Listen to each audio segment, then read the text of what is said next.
Welcome to Rewiring Health. If you're a high-achieving woman feeling trapped in the endless cycle of guilt and exhaustion from always putting others first, then this is your sanctuary.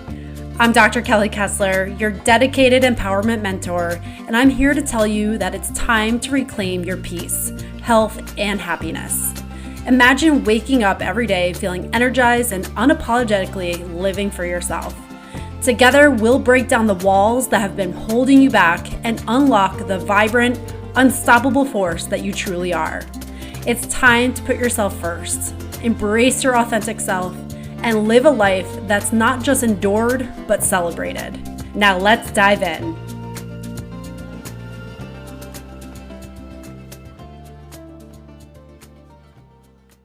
Have you ever noticed your skin reflects your stress? I used to struggle with mine, dry, dull, reactive, until I started pairing nervous system regulation with products that actually honor your body. That's why I love Milk and Butterflies. They handcraft every formula with 100% organic ingredients and powerful aromatherapy oils. They aren't just products for your skin, they're rituals that restore hydration, resilience, and calm even in the busiest seasons of our life. You can try them for yourself and feel the difference. Head to Milk and Butterflies and use my promo code Dr. Kelly for free shipping. That's DRKELLY for free shipping. Also, check out the link in the description for the podcast. The perfectly crafted text messages, the letters that you spent nights thinking about, writing, perfecting, trying to make it abundantly clear what your soul and your heart was speaking. The phone calls that you held your calm, trying to make your voice feel heard, and yet you've never felt more silenced in your life. These are the moments that we feel the pressure to want to feel heard, to feel understood, to have others finally see us for who we are, for our truth, and understand the decisions that we're making. But yet it's often when we expend that energy, try harder, that we feel more silenced than ever. In this episode, I'm going to share with you why silence and your absence may be the biggest sign of self-respect, and why you may not want to continue investing energy in people who are set on misunderstanding you. This is so painful when you desperately want to feel heard, feel understood, especially by people who you care for and who you want to have a harmonious relationship with. This is a deeply painful experience when you are trying to express yourself. You're trying to say it just the perfect way so that maybe this is the time they'll understand. If I could just tweak it this way, or you have the conversation and then you leave it and you ruminate on all the ways you could have said it differently. If you just used that word instead of this one, if you just said it this way and not that way, then maybe the outcome would have been different. Maybe they would have finally seen your point of view. Maybe they would have finally understood you and things would be better. And there would be this openness to have this dialogue. There would be this openness to seeing you for who you are and allowing your truth to feel heard.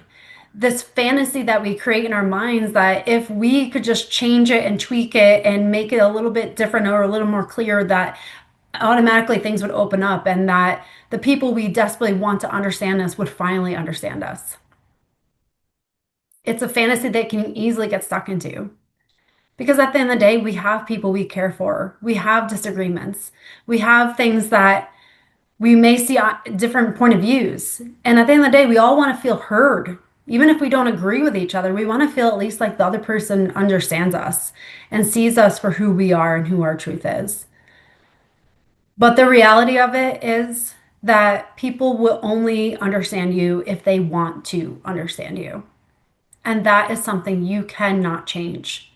You cannot make somebody want to understand you. You cannot make somebody see your point of view. You cannot make somebody want to change. You cannot make somebody want to see your truth.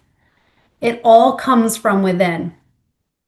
And unless somebody is at that point, unless they are willing to do the work, unless they are willing to sit with you and allow you to feel heard, No matter how much you change what you're saying, no matter how much you try a little harder, no matter how much you spend more time and energy investing in people who want to misunderstand you, it doesn't make a difference.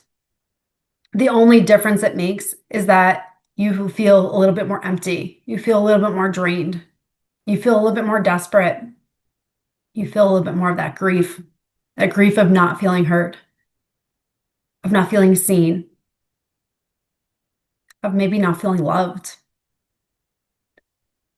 And so we can continue to invest energy in situations, in people that are not willing to receive the information we're sharing with them, are not willing to see us for who we are not willing to hear us for the truth that we're sharing. Or we can remain silent. And this doesn't mean that don't speak your truth. This doesn't mean just silence yourself and move on. It doesn't mean hold back on saying what you want to say. It's none of that. It means that when you have invested in that dynamic long enough, when you have spoken your truth, when you have said all the words that you wanted to say, when you have spoken up for yourself and advocated for yourself, and it still has not changed the result, it still has not given any sense of peace in that dynamic. It has not changed the dynamic. It has not allowed anything to feel different. It still feels draining.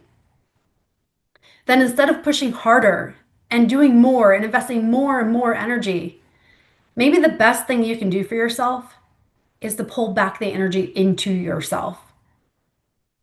You see, sometimes the most respectful thing we can do for ourselves is not try to seek out the validation of others. It's to finally give it to ourselves. And maybe that's the root of it all. Maybe that's the root of why you are ruminating on all the things you're ruminating on. Maybe that's why you feel like you desperately so want the other person to hear you and see you and understand you. Because is it that validation that you're seeking in them that you're actually not giving yourself? Is it that level of understanding that you want from them that maybe you're not giving yourself? And maybe you're leaving yourself so depleted that you don't have the energy to invest in validating yourself, invest in understanding yourself, invest in loving yourself because you're so desperate on getting them to give it to you. The biggest thing we can do to respect ourselves is to give ourselves everything we seek outside of ourselves. It's only then that we allow ourselves to feel free. We no longer rely on external circumstances to give us what we need to feel that way. We have the power always to allow ourselves to feel that sense of freedom, feel that sense of feeling heard and understood and validated and aligned with our truth. But yet we relinquish that power thinking that somebody else has it. That if they'll just come around and just listen to me, then I'll finally be okay. But the truth is, that's never where it was. It was always within you. And if you can allow yourself to take back your power, stop investing it on everybody outside of you who's dead set on misunderstanding you. Pull back that energy into yourself and realize that you had the power all along. That is the biggest sign of respect for yourself. When you validate yourself, you see yourself for who you are, you approach yourself with compassion, and you allow yourself just to be present with yourself without needing everybody around you to understand. Because when you understand yourself, when you give yourself everything that you seek outside yourself, you no longer rely on others to give it to you. And you realize that you can spend another year, another 2 years, maybe another 5 years, desperately clawing and trying to get others to see you for who you are, trying to get others to understand your point of view, your truth, your experience, to validate the impact of maybe what they've said or done. And it may be futile, may never change. And the worst thing, besides maybe feeling misunderstood for that long, is to look back after those 5 years you spent in trying to get others to understand and realize that Now you're even more depleted. Now you feel even more misunderstood. And now you didn't even see yourself. You didn't even have your own back because you were just trying to get somebody to see you for who you are. It's in these opportunities that we can respect ourselves. And in that, we have to allow others to live their journey. We have to allow others to go at their own pace. When they are willing, when they are able, then maybe they may see you for who you are. But only until that point, your number one responsibility is to see you for who you are, to validate your truth, to respect yourself so deeply that even if others misunderstand you, that you understand yourself. And so if you felt alone, if you felt misunderstood, if you felt unheard, unseen by maybe the people you wanted to feel that from the most, you may feel so depleted right now. You may feel so desperate. You may feel so lonely, so empty, and wondering, what do I do next? And instead of spending more time and more energy figuring out how to curate the perfect words to get somebody else to understand, take this as an opportunity to validate yourself. What you experienced, they said to you, what happened, it was real and it was not okay. And I'm here for you now. Those are 3 sentences you can say to yourself right now. I've got your back. It's going to be okay. I'm here for you now. It's that validation of recognizing that, yeah, there may have been damage that has been caused. Yeah, there may have been things that have been said. Yeah, it probably was really hurtful. And to validate the experience, that it was real, it happened. And instead of trying to get someone else to understand that, the person who is most important right now is you. And that energy is what you have as your gift right now. You have that decision to continue to invest that energy outside yourself or to take it back.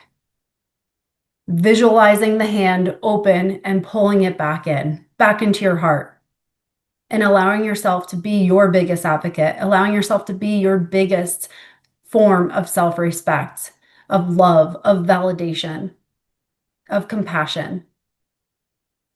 That's the opportunity you have right now. And so some things in your life do not require more of your energy. Take it back. Allow silence to be your biggest form of self-respect in this moment, and pour that energy back into yourself. Thank you so much for tuning into this episode. If there was something in this episode that really resonated with you, or a message that stuck with you, please share it with someone else. It's only through sharing these messages that we can start to rewire our minds to feel empowered and live the life that we truly desire. Please subscribe so you never miss an episode. And again, thank you so much for tuning in to Rewiring Health.